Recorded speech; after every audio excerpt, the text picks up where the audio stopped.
Hello guys, how are you tonight? Are you good? Okay, come on, give me a good. Are you good? Okay, I'm super good. I'm super happy to be here. Thanks for coming. And actually, the fact of coming here is really interesting because I don't know, have ever happened to you that your friends called you to go out and you're like, I called you later because you don't know if you really want to go out, and then you never call back because you were just eating cereal or watching TV? Have ever happened to you? So actually taking the decision to say yes or no takes to your brain 0.04 milliseconds, which means that actually when your friends call you and they tell you, hey, let's hang out, you will be like, honestly, you don't want to hang out. But your logic would tell you, you don't want to be rude. So you tell them to call them later. And the next day, of course, they are going to ask you why you didn't come out, because they knew you were going to watch TV and you didn't want to go out. So every time we take a decision in our lives, it's really hard to say yes or no. But our brain is really smart. We are guided by our animal sense and by our rational sense. Human beings still being animals, but actually we're still being every time more logical, every time more virtual. Human beings is the only species in the world that actually we can destroy each other in the same way that we can build each other. We have survived war. We have survived the First World, Second World, Hitler, Stalin, Hiroshima, and we're still building things. Our brain has the power to create, to think. I don't know if you think about someone who saw the moon and then now we're going to Mars. Someone who thought about being closer to someone, now we have the phone. Someone wanted to go faster to a place and we have the car. So we have the power to create to our brain. Our brain takes us through difficulties in life, helps us to remind moments and to create better moments. Also, it helps us a lot to abstractions, that is actually 100% logical thought, and the best and incredible of them all, that is actually creation. Who is good here at doing something weird? Whatever that is. I mean, maybe thinking about something, creating something. Who likes dancing? Someone likes dancing? Singing? Painting? Doing something, sports? Anything? I bet each one of you likes something different from the rest of the world. And that belongs to your brain. But now, in our age, we are more related to how our brain is related to virtualization. It means to technology. Human beings have evolved in such a way that we look to enjoy time, but actually we look to short time. So we have created a lot of devices, a lot of things to make time shorter and get to places faster and actually live faster. That's what virtualization in our lives is about. We have created the phone, we have created the Facebook, we have created so many things through technology to be happier, to make more money, to make better decisions, and actually to be happier, to feel better with ourselves. But the thing about time these days is that we have a power to be inside or outside of time. We have a meeting with our friends, but at the same time, we're checking the phone to see the place we just left, that is just home. We are going on vacation because we wanted to be outside of the city, but actually we're checking the computer to see who is in the city. Or actually we was running away of our internship or our job, and we're checking out to see how is the place we just left. So this generation, our generation, is place of lifestyle when we are making this hard transition between the things that is happening on technology and the thing that is actually happening in real life. Our generation, compared with the last ones, have a level of adaptation of 10 times more, And actually, the previous 4 generations will be actually born with the DNA of technology, which means that sometimes we have to help our parents to check the phone or to help them with the WhatsApp or the WeChat. But actually, the next generations, maybe 4 or 5 times more, they wouldn't need that because actually they will be born learning already with the with the DNA of how technology is going to work, how things are actually happening around them without any need of getting instructions. So nowadays, technology is taking a path in our lives. Who is here around 20 years old? 20 years old? 24? 18? Under 18? 25 years old? Okay, good to know. So the thing about us is that from here to the next 10, 15 years, all the things are going to be placed in our lives. Human body is not controlled by robotics, so we have a lot of devices that can supplant each of one of the party of our body.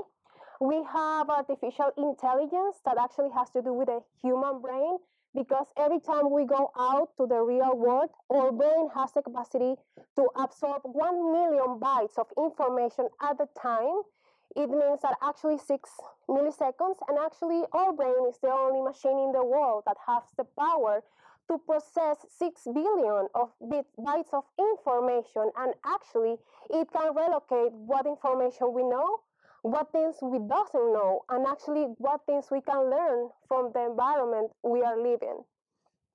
We have also imagine processing that has to do with human vision. This is really new nowadays.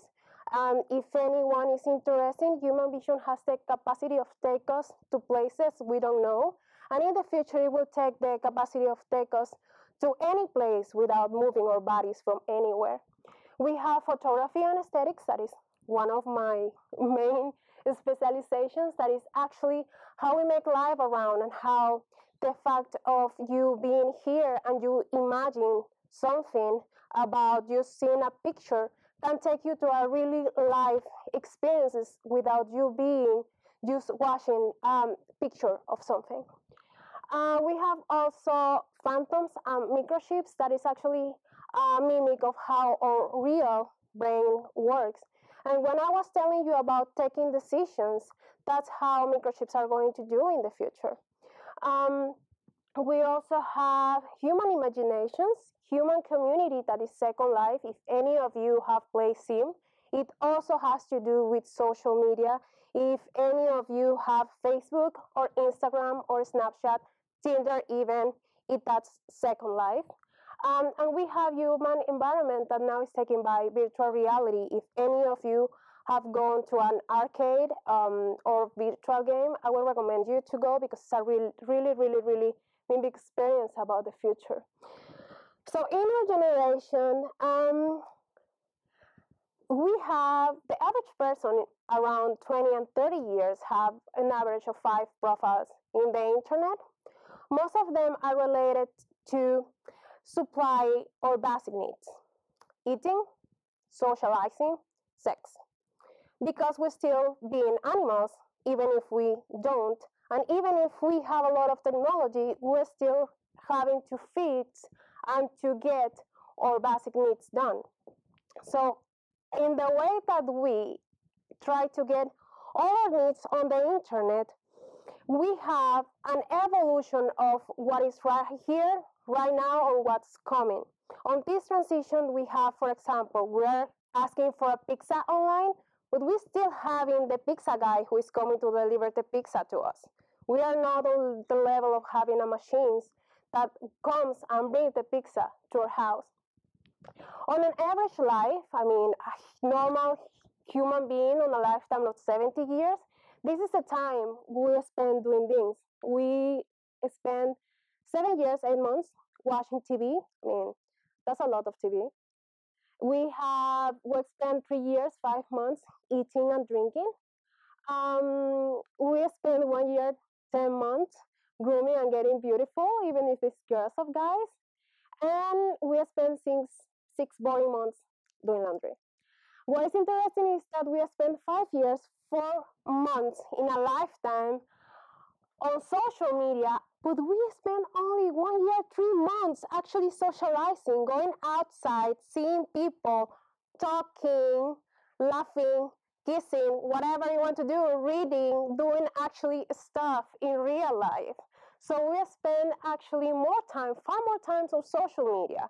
And not only that, on 5 years, 4 months, we can fly 32 times to the moon and back. We can walk the Great Wall of China 3 times. We can watch Games of Thrones 250 times. We can climb the Everest 32 times. We can go to 10,000 marathons. We can walk or jog 3,000 times. So actually, what are we doing with our real life when we are on the internet? Every time we are on our phone, we are creating a habit. And this habit is expanding a lot. Actually, last year in Pennsylvania is already the first clinic for people who is addicted to the internet. And in China, we have already 4 clinics of people who is addicted to the internet, because actually it's chronic on these days in young people. So the internet has a lot to do with virtualization. It has 100% with virtualization because it's the magic what makes things easier for us. But it's also causes stress, anxiety, and addiction. Stress because you are studying the whole weekend, meanwhile your friends are partying, and sometimes they get the A and you don't. So, of course. Also, it causes addictions and anxiety because you have this pressure of these people look nice, these people is having a good life, these people is doing less and making more money, and I'm just trying here to do something with my life, hello. But at the same time, it creates security, personal freedom, and influence because every one of us has something special to say. Every one of us in a real life have something magical. Our brain have the power to apport something to the rest of society. And that's something that no any machine can do.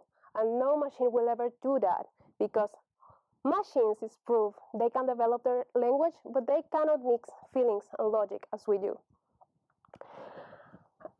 The internet and every machine we know, the phone, the car, going to the moon, everything we have around us, everything that we create is made for productivity.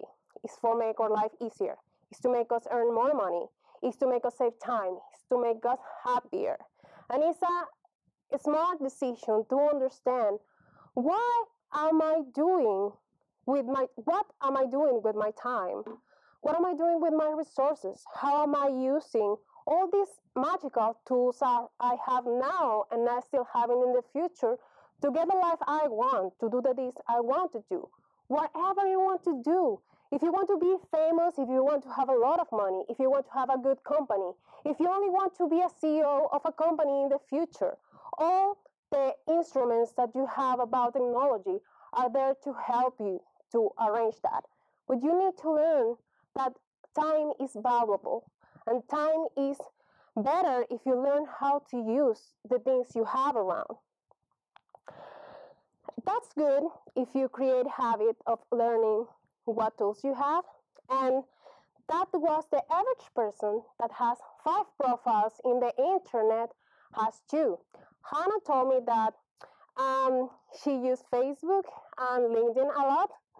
I use Instagram and Facebook a lot. And the average people is only more efficient and better in the first 2 social medias as they use. So actually, the first 2 social medias that you use the most are what defines you the most. And that's something that I think everybody should check. And then about creating habits, we have really good manners about how to deal with social media. We have Facebook, we have Instagram. If we need a job, we go on LinkedIn. If we need the pizza guy, maybe we use Foursquare, any other app we have. So we build ourselves around how the internet and how virtualization works. But there is one habit that we have, and it's really dangerous for us. It's the habit of staring at our phones. because actually the LED light of the phones gives you an impact on your unconscious brain that we never realize, but we always are like anxious of watching the phone, and then when nobody grabs you, it's like, damn, why nobody has grabbed me today? And actually, it's your psychological needs of watching your phone. I used to have a really hard RIM trying to fall asleep for a long time because I was watching my phone the whole time before falling asleep. And that's a problem that many people is having nowadays, but a few people is realizing that it's really bad. And sometimes when you go to see your phone and you scroll on your notifications, you actually forget why you have your phone in hand, because you were going to do something else. So I think we are developing habits that we should look up, because virtuality is good, internet is good, but we need to watch out over ourselves. How am I using this tool? Why am I using this? Is this beneficial for my time? Or I'm getting frustrated of the life I don't have because I am not learning or creating a habit of how to use the tools I can be using for something better. So we start browsing sometimes without knowing why, or we are just looking for people information or looking for another stuff on the internet without no reason why. And actually we start wasting the best currency that we have in our life, that is time, doing nothing. So I think it's special and it's important to reflect first, to learn how to use the tools we have, because virtualization is going to come to every part of our lives in the next 10 years. Second, to learn that to understand that if we learn how to use them, we can actually experience different happiness. I start turning off my phone 2 hours before going to sleep. And I start going to the gym those 2 hours, and then I don't see my phone 3 hours after going to sleep. And actually, I feel good about that. I feel happy about training before going to sleep. And one of my best friends, she turned off the phone, she turned off the apps that actually allow her to make social interactions for 5 hours so she can draw better, and she improved 5 times more in the way she was painting before, only in 6 months, because she realized that actually her performance in real life was helping her better, and the things she was doing in her virtual reality wasn't actually being that effective and that good for her. The only thing is that you can deliver higher level of results if you understand why are you using this. And actually you are honest with yourself. You are using Facebook because you are far from your family. You are using Tinder because you want to find someone, but you are super bad at dating. You are using LinkedIn because actually you want to move from the zone you are. So if you understand why are you using these tools, and then you realize that are other tools that doesn't work for your life, you can actually have a better performance with yourself. And then you can start having a better time. Productivity and time are two things that actually make a really difference between the people who is successful and the people who is not. And the habits that we have towards time and productivity is the only difference that makes the people who really make it lead when they head outside of university and the people that actually stand off the back. So I encourage you tonight to think about how you're using your time. And remember that the problem of time is not that it's forgiven, it's that for sure we pay for how we use it. Thank you.